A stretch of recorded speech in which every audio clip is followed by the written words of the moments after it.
The philosophical quest begins with an inquiry into the nature of the self. Who am I? This question has intrigued profound thinkers throughout history. We all perceive the I and make statements like, I am talking, I am walking, I am eating, sitting, standing, but what is this I remains a mystery.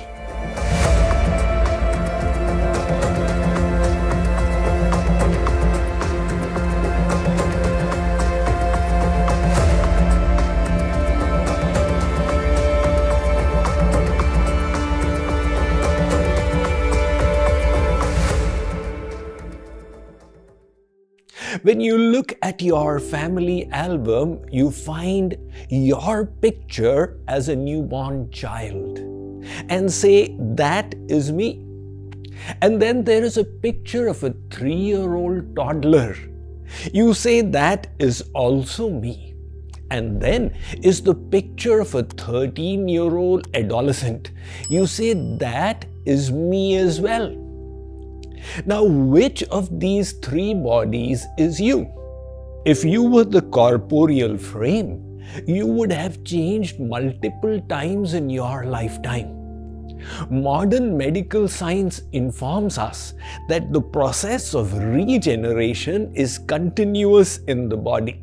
Cells die out and new cells take their place. So within the space of 7 years, all the cells in your body have been replaced with new ones.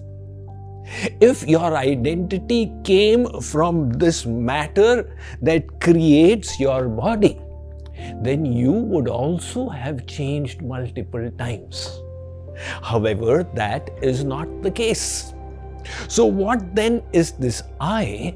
There's a very illustrative story from the Vedic literature. King Janak was a learned ruler of the kingdom of Mithila. One night, he had a terrible dream in which the enemy kingdom attacked him.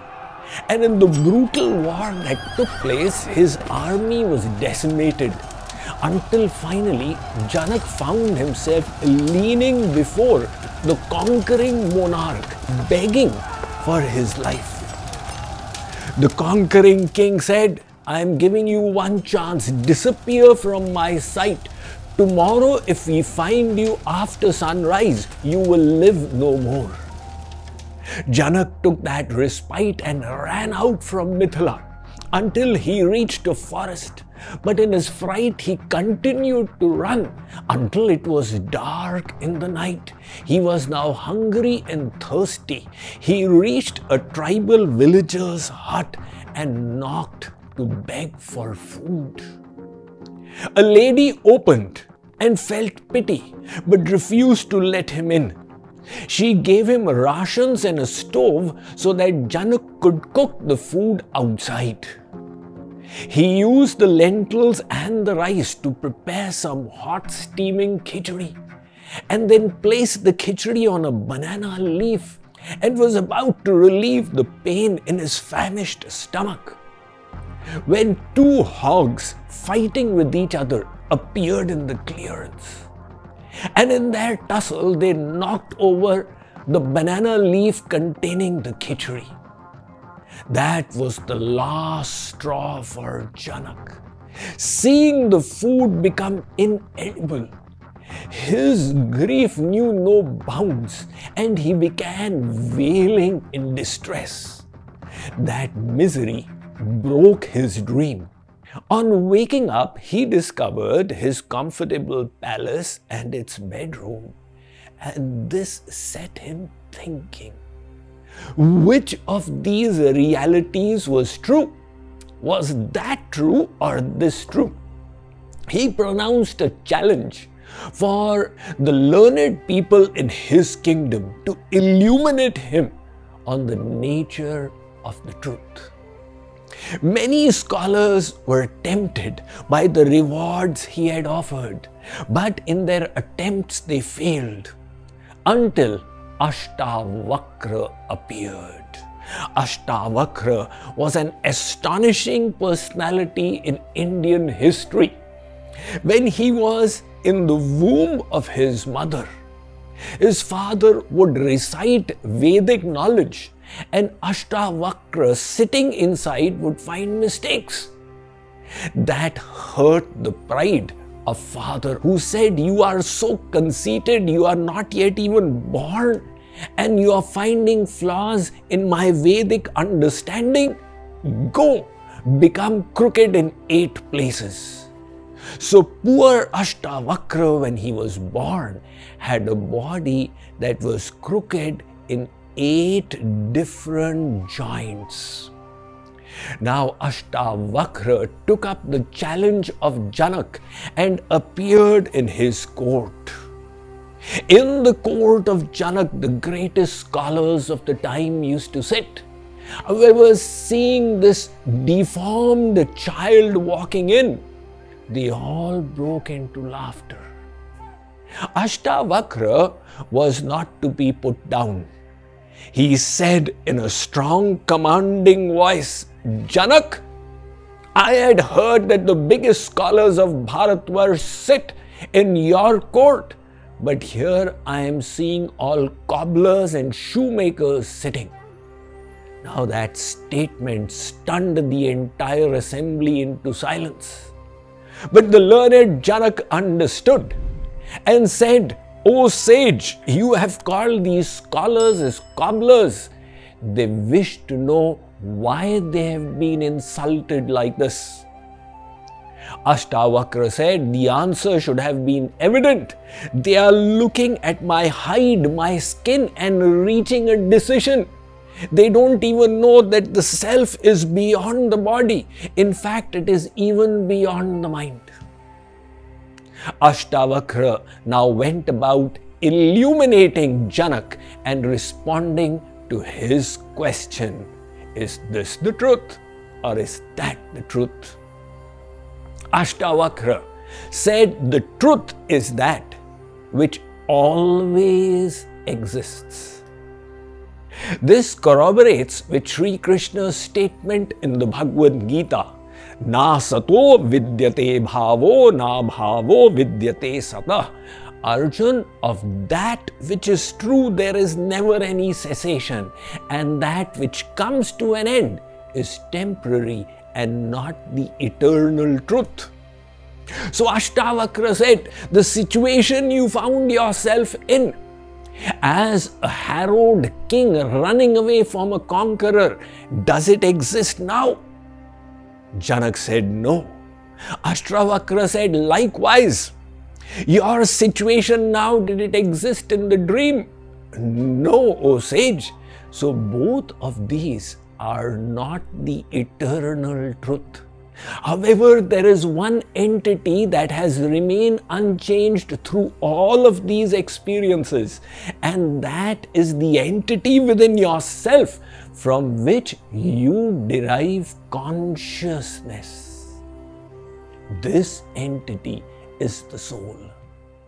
Now, modern medical science does not know of the existence of this spiritual energy through its material instruments, and yet they validate Ashtavakra's viewpoint in different ways. Dr. Barrett, a professor of neuroscience in Northeastern University in Boston with research projects at the Harvard Medical School, says that neuroscience is of the view that our brain creates a carefully constructed hallucination of the reality we are in.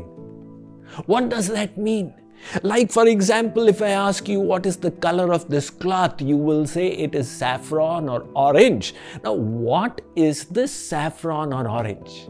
It is merely the experience your brain is having when light of 630 nanometers wavelength impinges upon your senses.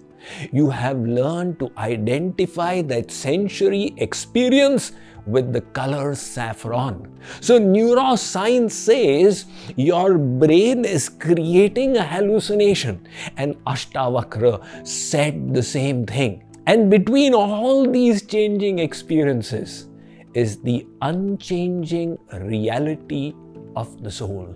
Let me read about it to you from my latest book, Spiritual Secrets from Hinduism. All matter is lifeless, and our body is made from matter.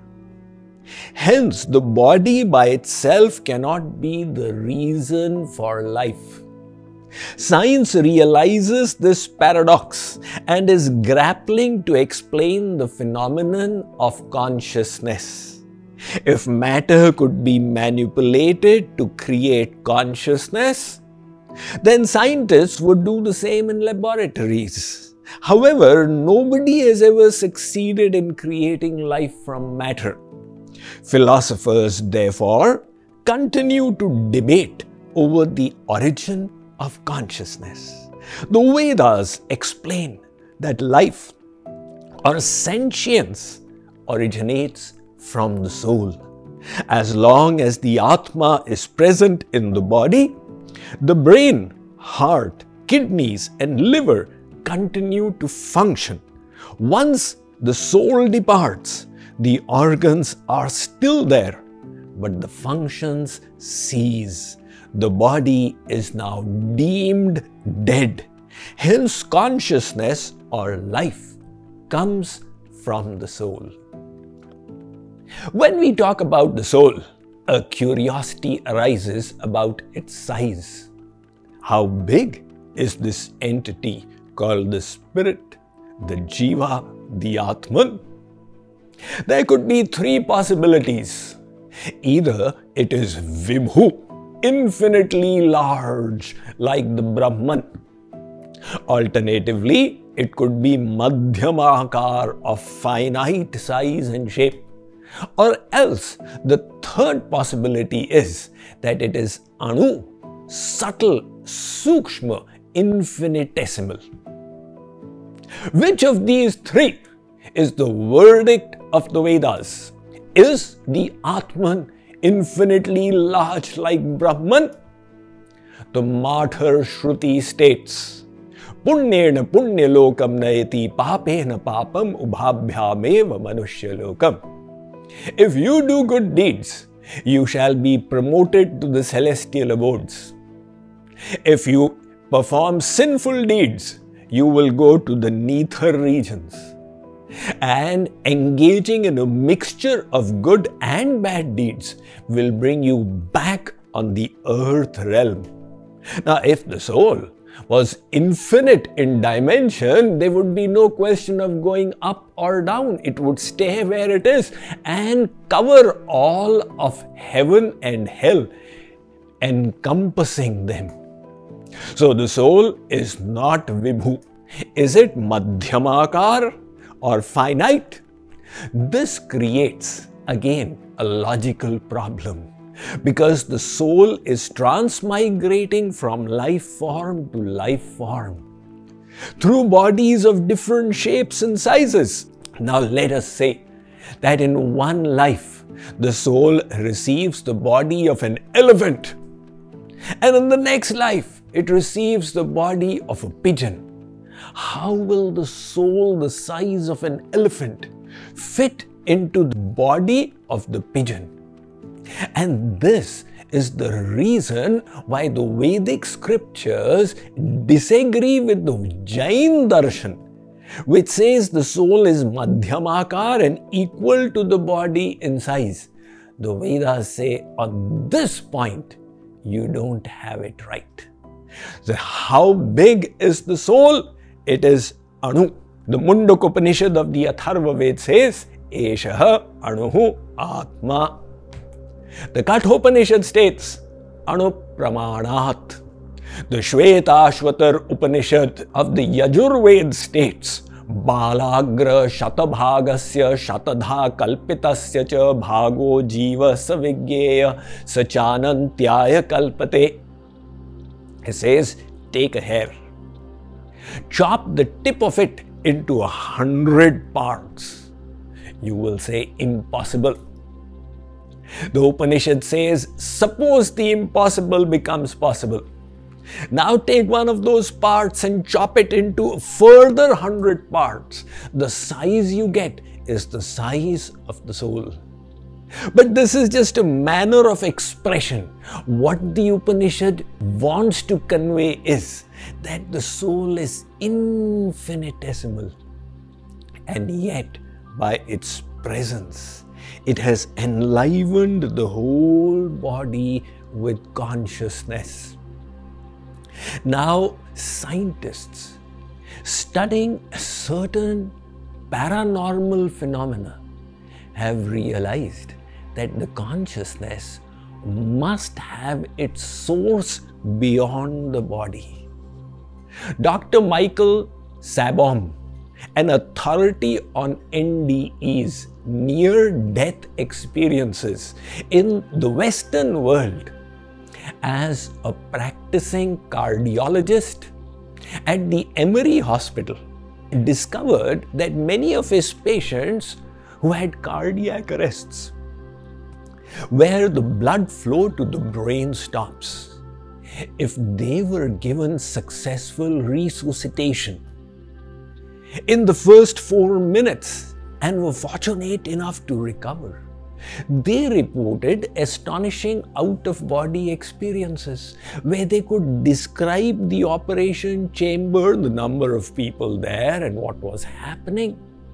So he wrote a book based on his experiences as a cardiologist, Recollections of Death, a medical study.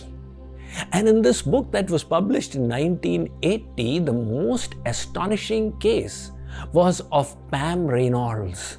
This lady needed a neurosurgery which was extremely intricate and would have taken a long time. So the doctors took up the challenge. They cooled down her body so that when the blood flow stopped, the brain would not deteriorate. And the surgery was done at freezing temperatures, but it turned out to be successful. Pam Reynolds came back to consciousness after 40 minutes. Now, with the brain not functioning at all, she was able to describe what was happening in the operation theatre.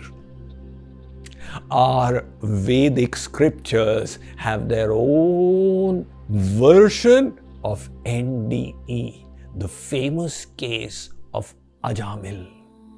Ajamil, as a practicing celibate student, brahmachari, had achieved such prowess that the Bhagavad Puran states he had become Jitendriya. And yet he suffered a downfall where he got attached to a lady of the night and married her and had 9 children from her. He was now a reasonably old man when an event happened. Some holy personalities arrived in the village who had the rule that they would only spend the night in the house of a Vaishnav. Looking around for Vaishnavas, they reached Ajamil's house and they asked him that they would like to spend the night there if he was a Vaishnav. Ajamil's innate spiritual faith was revived looking at the saintly personalities.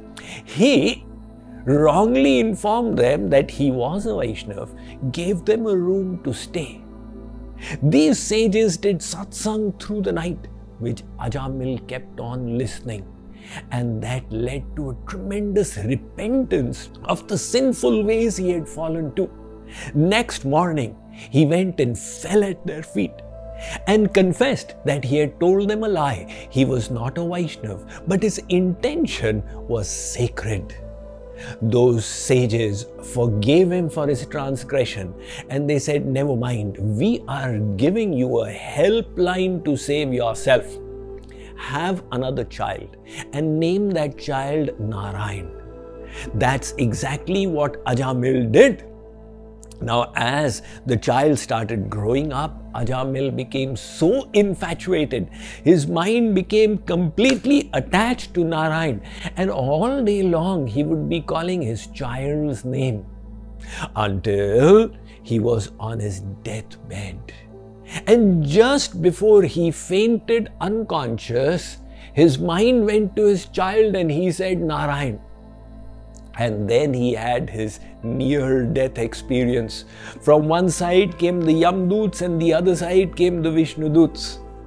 And the discussion that happened between these two beings reminded him of the knowledge he had cultivated in his youth. And when he came back to consciousness, he used that knowledge to go and practice austerities in Haridwar and completely attach his mind to God and finally attain the supreme destination. So, we are not merely this body, which is made of matter. Now, these NDE experiences prove that. But the Vedas say we are not even the mind. Beyond that is the soul. We will understand the nature of the soul and many other topics from our Hindu scriptures as we continue in our discussion of spiritual secrets from Hinduism.